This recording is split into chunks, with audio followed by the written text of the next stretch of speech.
All right. What's up, everyone? Welcome back. Hello, Jennifer. How are you? Good. How are you? Good. Take two. So our dog was just going ballistic because FedEx came to drop off something. So here we are. Take two. No big deal, right? It happens. Yeah. Today we're talking about some random stuff. I don't really have like a main topic, but I pulled some ideas from some different Facebook groups and other things that I see that some of them are funny, some of them are frustrating, some of them are annoying, some of them are things that we see over and over again. So I figured we'd just jam on those things and kind of go back and forth. Sounds good. But we always start with opening takes. So I gotta make that. I have to have someone do like a voiceover. It would be cool. I'm just showing up. So whenever you're ready to. I know. I just need to Hit the remember to button. work.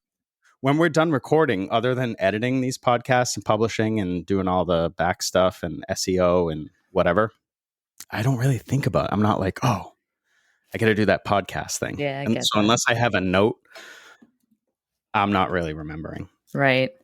Anyways, opening takes. So you went first on the first take, so you Yep. might as well go first. Okay. And I'm prepared. I'm doing really good. That was my goal, to be prepared. Yeah. Okay. So my opening take is carving out time for yourself and basically booking yourself for some fun activities. So for most of you that know, our kids are ending up, or school year's ending for us. Our littlest will be going to first grade. Our middle will be going to fifth grade, which is middle school, joining our oldest, who will be going to seventh grade. Super fun. Wicked pumped for the summer because it's just chill, and I like the vibe of just not a bunch of things planned. But if I personally do not carve out time to have fun, I'll fill it with a bunch of other things, just saying yes to too many things. So we started with, even as early as next week, we booked out Monday to kind of finish our planting, Wednesday to take the kids to the beach. And even if it's crappy out, because those of you who live in New England, we had 13 straight weeks of rain. I think that's the count. We'll do lunch or something, but just starting to fill in some of our free time with just things that are family related and fun related, and to make sure that the summer, as quick as it's going to go by, is filled with a lot of fun things. Because the last thing we want is the end of August to come. We're like, oh, we didn't get to anything we were trying to get to. So we just sort of plan things out. So my advice to you is, it is the middle of June-ish. Plan out some fun things you want to do for the summer and book it in your calendar so that you actually do those things for yourself and you end up having a really fun kind of summer. Book in some time for yourself. Do some fun things. Yeah, I like it. That's obviously I'm part of that.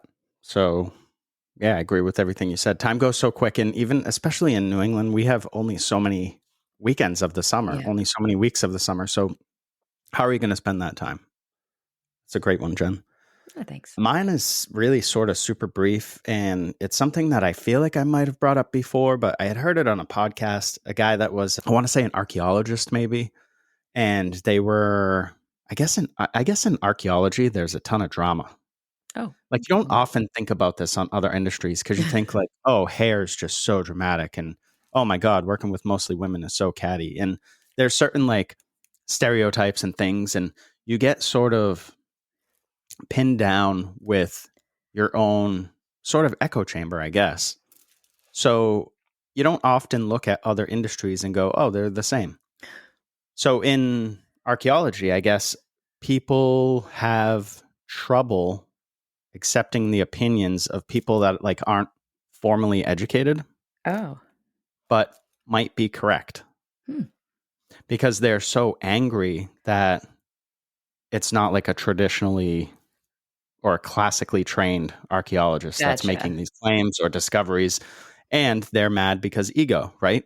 Mm-hmm. They're the archaeologists. They're supposed to make the discoveries. They're the ones that nobody understands how their job is. Sound familiar, hair industry? Mm-hmm. So this one guy in a podcast I heard say, just because somebody's an expert doesn't mean we shouldn't question their opinions. And I thought, wow, I think that all the time, but I don't see people in this industry really thinking that all the time. I see people in this industry who are like, oh, that person has 100,000 followers. They must know what they're talking about. That's not necessarily true. We saw even 5 years ago-ish with COVID, I saw some of the absolute worst business advice I had ever seen coming out of those, you know, the self-proclaimed like beauty industry leaders and whatever. And I just think it's buyer beware. If you're going to buy into somebody's information, you need to be aware that it might not be correct. Yeah. And even if it is something that's correct, it might not be correct for you or your business or your circumstances. I'll give you a quick example. A lot of people will tell you that your prices are dependent on what other people around you charge and the geography of where you live. If you're in a small town, you can't charge more than a big city. I will tell you that that is false. That's absolutely false. And I mean, we're proving it. Mm-hmm. So I don't really know what to tell you. I know people that work in Boston that don't charge as much as some of the people that work for us in Southern New Hampshire. How is that possible? All the experts say that it's not. Well, the experts are wrong. And I don't know what to tell you. So that's my opening take. I like it. All right. Always do your research. Yeah. Do not follow blindly. Or just do what you want. You don't have to follow. Yeah. At all. A lot of people, Jen, that's a great point. People follow blindly and some people follow not blindly. They look to what other people are doing and they just follow and they're like, oh, this is working. This is great. Yeah, it might for a while. How many businesses do you know that are like looked up to and respected, and then all of a sudden one day they're just not there? They closed. So everyone that was following that lead, what do they do now? Right. Who are you going to follow now? How about learn how to blaze your own path? Love that. Figure your own stuff out. I don't mind giving people help or giving people sort of like a loose template, but I'll never tell, like when we work with somebody mentoring, never once have I ever said, this is what you have to do. You have to do this. Except your homework.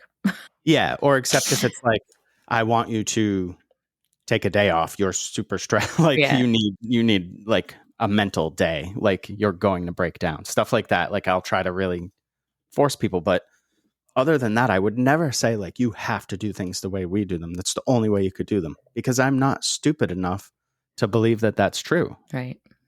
But most people are just in this industry. I guess let's head into our first little mini point here. Everyone in this industry, for some odd reason, thinks they have to be a boss to be successful. But no one wants to be the boss. The boss is the one that figures the stuff out. The boss isn't the one that just says, hey, everyone, I'm so excited to announce that I'm independent. Here's my logo.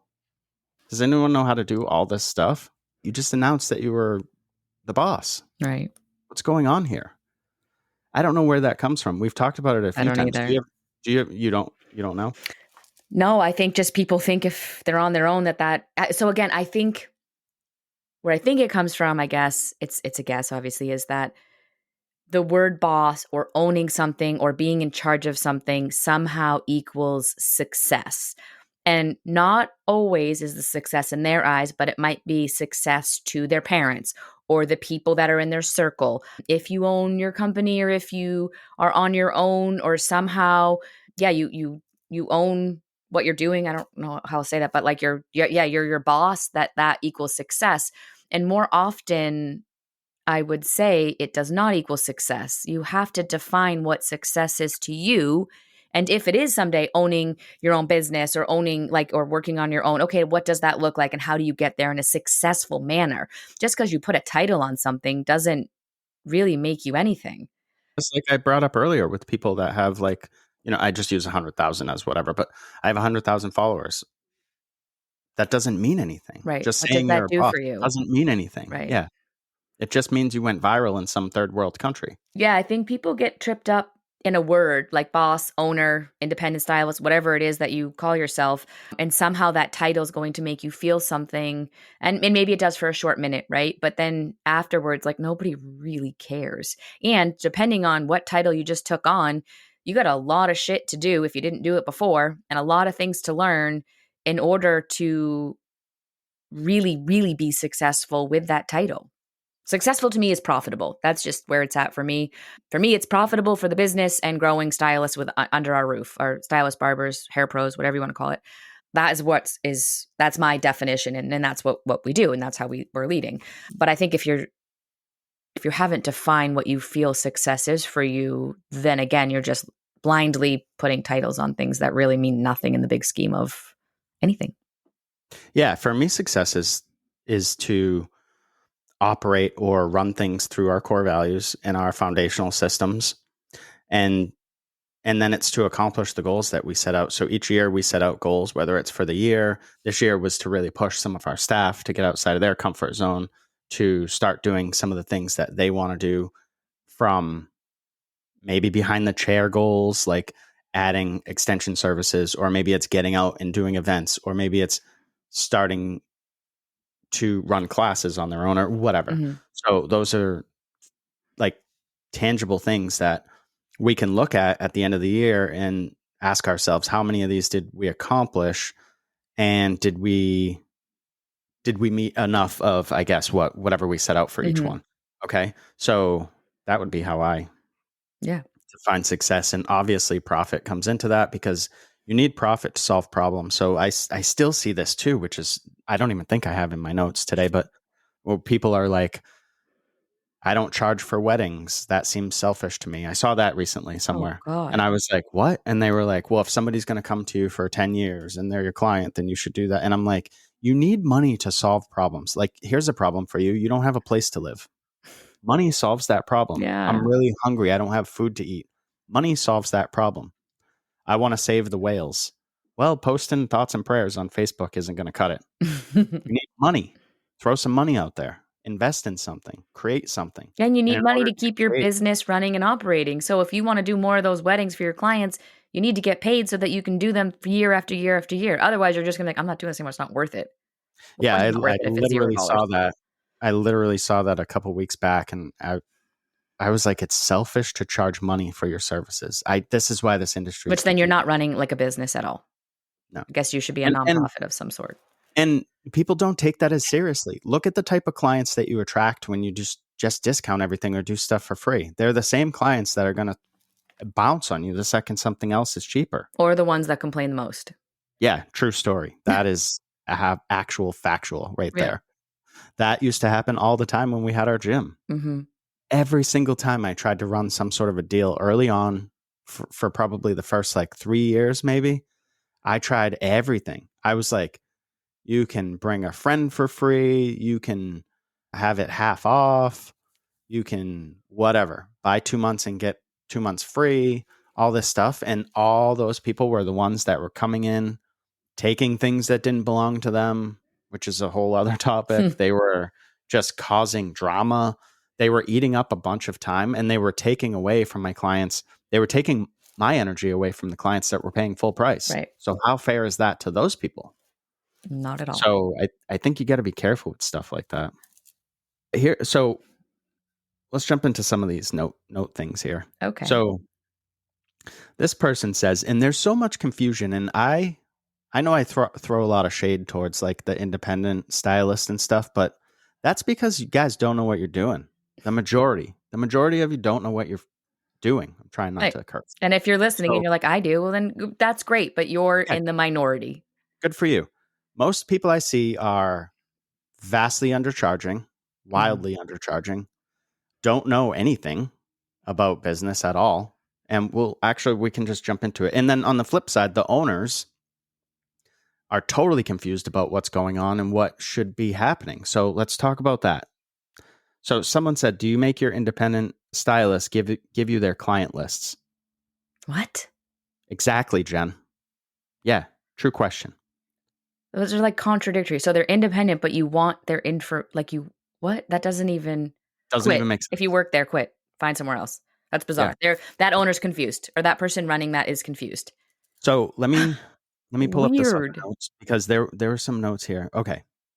These fall in line. I want my renters to use the same software. What? Yeah, this is the stuff that's happening. Your renters they're their own individual. They should be doing everything on their own. First that's of all, what they're doing, and it has nothing to do with you. And keep that. The more separate that is, the better. The more successful that becomes. I get annoyed by ownership titles. Why are you saying my renters? Yeah, they don't belong to you. It's just a weird way to phrase it, and I tells me that it lets me insinuate that you have really no clue what's going on. Right. It sounds like you want to really have a commission salon, but you don't want to do the work, but you want to treat your renters as somehow you have like ownership over them. but you don't. Oh, let me give you 2 more points. These are Okay. all separate posts, by the way. Keep this in mind. I saw these all on separate posts. I want my renters to use the same back bar and Yeah, same buzz product off. lines. No, no. I wouldn't work there. I don't know. I want to, if I'm going to go work for myself, let's just say I'm doing that because I want to use what I want to use, period. Done. I don't want your shitty Yeah, products. you Sorry. want to have your own business. Yeah. Let me give you this last one, and then I'll tell you why I think all this BS is happening. But this one is absolutely wild. I want all my renters to work the same schedule. Oh my God. That's not what would be the point. Like, not even at our commission salon do we want everyone to work the same schedule. Work whatever works for your lifestyle, period. I think a lot of this is happening because this is just my guess. Because people opened rental salons because it came fashionable, and they didn't know anything about business. They worked at a commission salon, and they thought, I'll just open a rental salon because that's what's popular, and I'll just be popular, or it'll just be easy. And then you quickly realized, I don't know what I'm doing. Mm. So instead of learn, you try to throw money at the problem, or you try to provide things that you don't need to provide. So now people are providing software, providing towels, providing back bar, providing weeks off, providing like all this stuff that if they were truly independent, none of that would. The other day I saw marketing. I invested blah, blah, blah in marketing and blah, blah, blah on Google ads and blah, blah, blah on Facebook and blah, blah, blah on Instagram. I don't remember the details.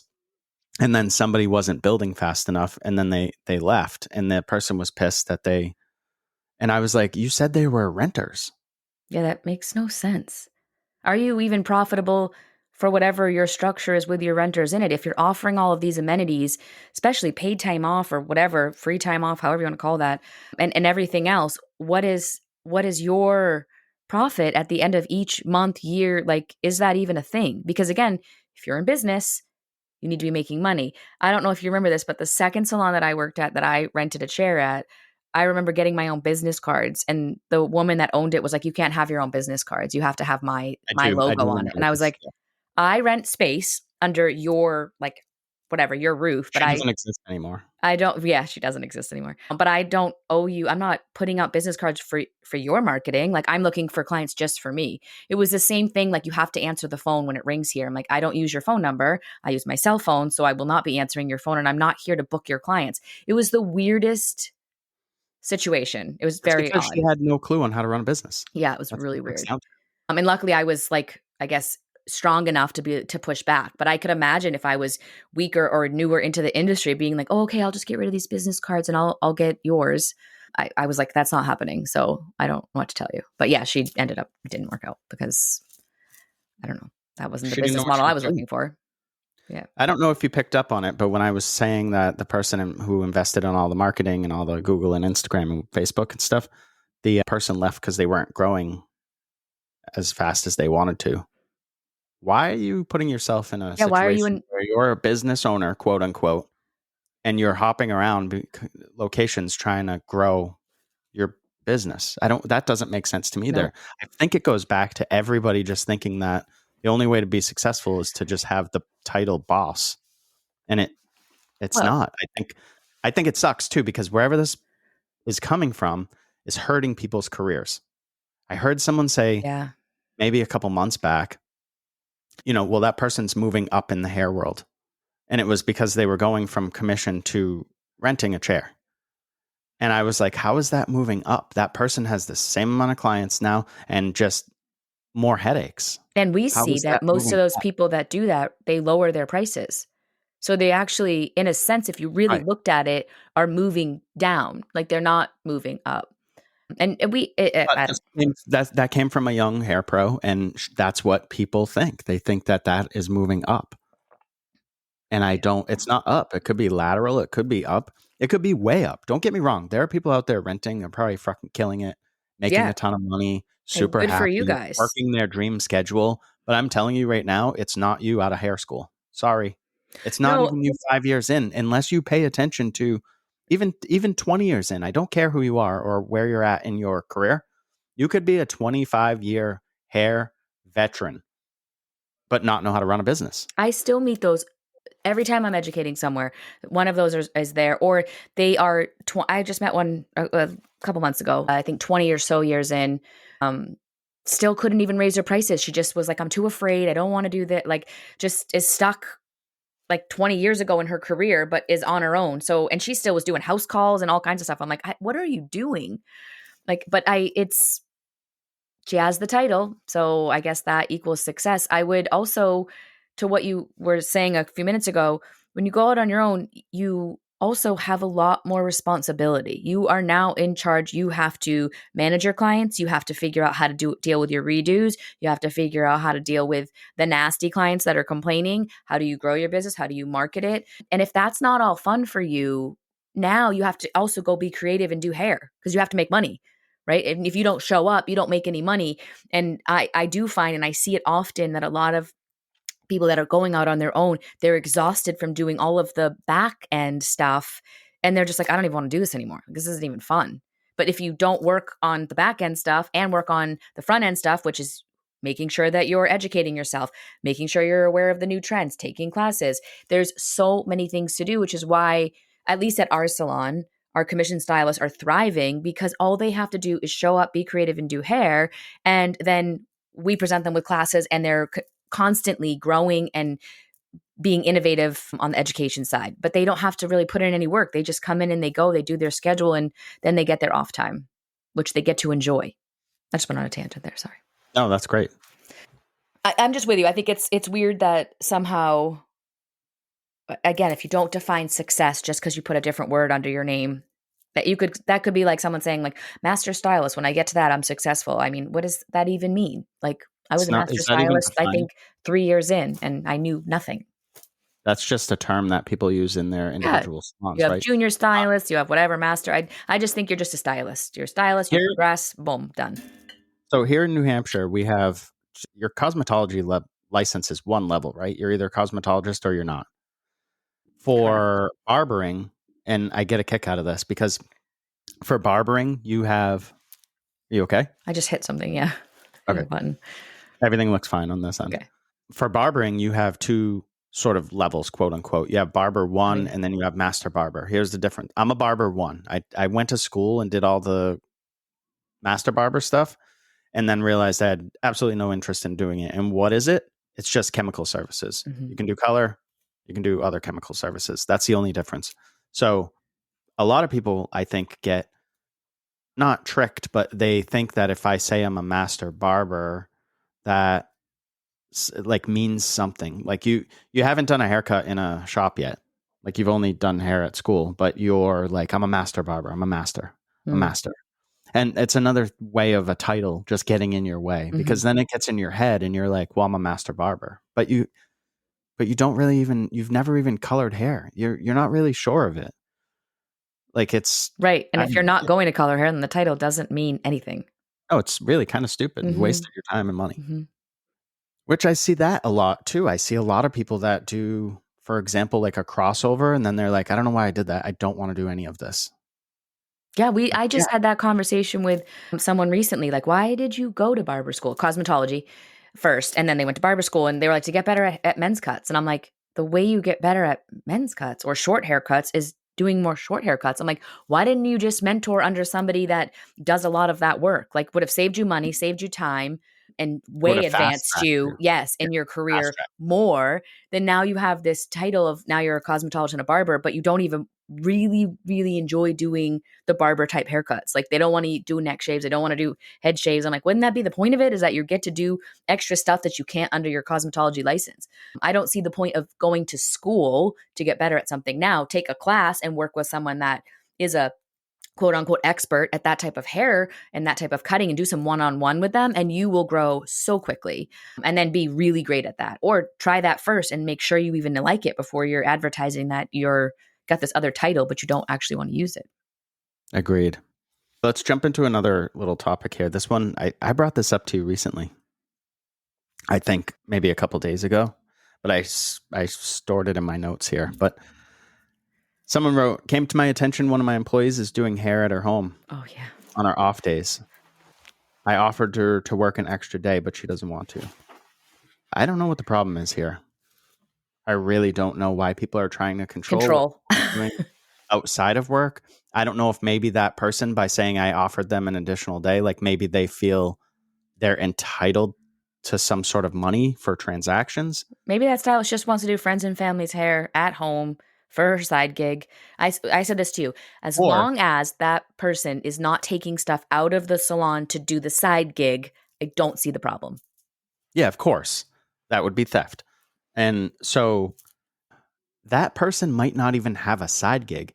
You were made aware. First of all, Oh, who yeah. made you Who aware? tattled? Yeah, who snitched? Because get rid of that person. Nobody likes a snitch. Yeah. Second, how do you know it's even a gig or there's even money being passed back and forth? What if it's for like their grandmother? Or what if it's for their neighbors? What if they are trying to get better, but you don't have time to educate them? Right. You ever think it's you? And I don't think a lot of people ever blame themselves. never. Oh my We God. we went into January, so we're like 6 months from our. They were January and February, our one-on-ones to start the year with our team, and we gave them a list of things where we fell short. We told them these things are our fault, and we're going to be better. We're going to be better in 2025, and we're going to be kick-ass in 2026. And guess what? We're probably going to start the year, end the year, and tell them the things that we missed again. Mm-hmm. Because as an owner, as a leader, you have to take responsibility. So that could even be part of it. Maybe they're trying to get better at something. So they're finding friends that, or maybe their friends can't afford to come into your salon. They Right. still want to get their hair done by their friend. They still And want to support their friend. if you're that Maybe they're just owner, paying for the product and tipping. You right. don't know what you don't know. So I would say my advice to that owner would be to put your nose back in your business I was and just going to say stay on that. your Yeah. side of the freaking fence. You're spending energy where it doesn't belong. That person's going to leave and you're going to go, I gave them every opportunity, and you're just going to do the same thing again and again. And again, I don't know this person. It's anonymous and I have no clue who it is. So they might be running a great salon. It doesn't sound like it though. If you have the time to, And you're and worried you see about these, what people are doing on their off time. Also, you yeah. can offer the girl the fifth day, but that doesn't mean she's still going to bring her friends and family in. Like, again, that might be just how she likes to do it. Whatever policy you have for friends and family, maybe she doesn't like it. Maybe she doesn't agree with it. Like you said, maybe they can't afford it. I don't know. I don't know why it matters. So at Focus Hello, on what's going on in your business, not outside of it. So at Hello, for people that don't know, if you're listening, I'll give you a little insight. We have people that rent chairs at other salons. Mm-hmm. I don't care. It's not during my time. Right. It doesn't We interfere have with what they do at our salon. we have someone that owns a business Yep. in another state and works for herself and works for us one day a week. And I don't care. I'm not like, you should come here more. You should do this. I'm not trying to persuade her. If she wants that, we can have that conversation. If she doesn't, she can continue to do whatever the hell she wants on her own. Mm-hmm. Why is that even your business or my business? Yeah. Pro tip, it's not. Moving on. So we talk about a lot of ups and downs in business, and we talk about preparation and being ready for things, Jen. I know we've talked about several times on the pod that you have to, like, if you know you have a slow time coming up, like July 4th, right? Slow. Mm-hmm. That week's slow. I don't think I've ever been around a business that was busy during that time unless I worked on a restaurant on the beach.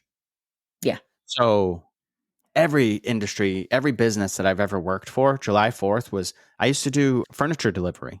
And I don't remember July 4th week being very busy. People are off doing stuff. If you know ahead of time that you're going to be slow, you should probably plan. Mm-hmm. You should probably look at your busy times and say, how much money can I set aside if you're running that tight and you have to do that? That's okay. That would be you trying to actually operate a business. Yeah, it's being proactive. Waiting until mid-June to go, summer's our quiet time. Does anyone have good promo ideas? It's too late. Yeah. Should have already marketed that stuff. Unless you're talking about summer 2026. Yeah. It's too late to do that now. So I don't know what advice I would give you because I would have to get some information. I would have to talk to that person and be like, well, what have you tried? Because there's not enough information. You know, what have you tried? What's worked? What hasn't worked? What have you measured? What does that look like? What was your sample size? Yeah. How far in advance did you try this stuff? It doesn't look like very. So I just thought I'd toss that out there. If you know that you have a slow time coming of the year because you look at your numbers, because you're actually a business operator and you're actually know what you're supposed to do, just plan ahead. Yeah, so we always, I wouldn't say encourage, but definitely it's something that's talked about in the salon all the time is, July is probably the slowest month. I think it's been for a long time. So we close down a little bit around the 4th because that helps with not people having just a bunch of gaps in their schedule. I personally that week condensed my week to 3 days at the beginning of the week and they're already full. And I did that so that it would feel busy, but I also understood that like around the 4th, no one's coming in. So why not just work the beginning of the week and call it a day? Same thing for our staff. Like if you want to Also, take we don't want to be there. well, yeah, for sure. I want a break too. For staff, encourage your staff to take vacation in July, not wait till the end of August when now you're in back to school and they're missing out on opportunities. If you're independent, same kind of concept. Like find your slower times, plan your vacation around those times or plan some time off around that. And you're not feeling like you have to get people in because it's that they're all doing their all vacations, right? But this is ways to coach yourself and ways to coach your team so that they're being smart about the time that they take off too and they're not missing opportunities. I think it was last year I think somebody was taking time off near back to school and they were growing. And I'm like, you absolutely can have that week off. We never say no. But at the same time, realize the missed opportunities you're going to have with this week out because this is the rush. Like this is a great time to build. But I understand if you already have something booked. And she was like, I never even looked at it that way. And I'm like, I know that's what we're here for, to show you kind of like it makes more sense to try to take time off here where it's just not much going on and be available where there's going to be this rush of people within this few weeks. And that will help you build over time. That's what leaders should be doing right there. If you're listening, what you just heard Jen say about how, so we don't deny time off, but we will explain to people repercussions of their actions. Mm-hmm. So if you're taking a bunch of time off, you're not going to build. It's just not going to work. If you're taking time off during really busy times, like back to school it's a busy time. We get a ton of people that come in and not just kids cuts.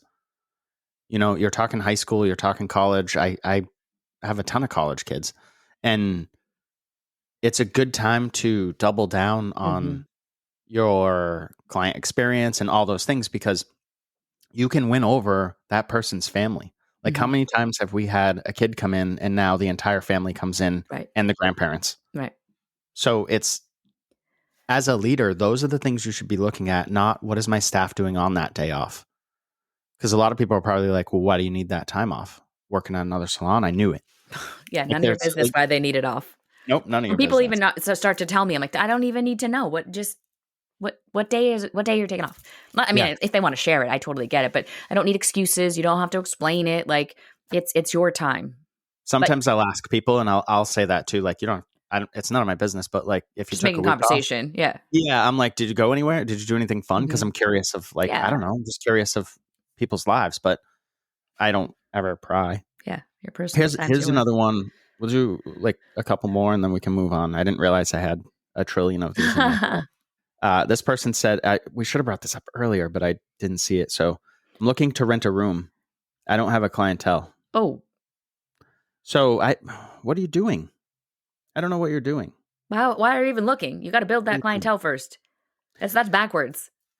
Yeah. How are you even going to pay for your spot and your equipment and your product? Like, how are you going to pay for anything? And then do you even know how to market to get people? If you don't have any, probably not. That was my whole thought was you should be marketing. You should have a plan for how to build your clientele to the point where you wouldn't bring that up. So yeah, that part should be the stable part. If you were somebody that was building an actual business and you were like, I'm going to build my own business and I'm going to rent a suite somewhere or a booth or whatever you guys want to call it. I don't care. You would start with the marketing and business plan and all that stuff, your foundations, and you would be like, all right, I got this. Now I just need to find the space. Right. But by writing, I don't have a clientele. That tells me you have nothing then. So I don't know what I would even question what's your skill set. If you're not retaining any clients and you're trying to go out on your own, how are you even going to get better at doing your job? Like you don't have, I don't know. That's insane to me. This next person said they have a booth rental salon and they're curious about switching over to a hybrid model. And the reason I brought this up is just interesting to me. And I think there's a swing in this industry. They said they're having trouble finding renters. They meet with tons of stylists who are interested in working there, but they don't want to rent. They don't want to deal with the problems. I don't blame them. Yeah, I think that those people are smart. And yeah, you should try to work with those people because those are people that are thinking for themselves. And those are people that are not just monkey see, monkey do, following the crowd, thinking I'll just be famous or I'll just be rich. Or how many times have we heard that? I know it's funny. Like Jen's chuckling. If you couldn't hear her, she's chuckling. I can see her on video. But I remember just people that are like, we'll be famous. We'll be rich. If we put our salon in this location, we'll be rich. And I'm like, I don't know what you think is going to happen. There's so much more to it than that. And they are not, in fact, rich. And they put their salon in that location. And they're doing the same things. I just have one more, unless you have something on that. No. And this is just a piece of advice. So this happened in the gym industry. I had a CrossFit gym. When we opened the CrossFit gym, we were probably 8th or 9th in the state of New Hampshire. We were pretty early on. Not super early, but pretty early. And this was like 15, 16-ish years ago.